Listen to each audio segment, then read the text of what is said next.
This is the xylem. Now, xylem transports water and minerals from the root to the stem and leaves. So, water travels up the xylem from the root into the leaves of the plant to replace the water that has been lost due to transpiration. So, xylem is adapted in many ways. A substance called lignin is deposited in the cell walls, which causes the xylem cells to die. Now, these cells become hollow, as you can see over here, and join end to end to form a continuous tube for water and mineral ions to travel through the root. So, lignin strengthens the plant to help it withstand the pressure of the water movement.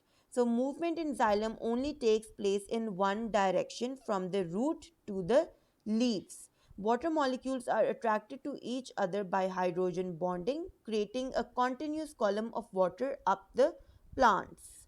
So, the water evaporates from the leaves of the plants, creating the transpiration stream.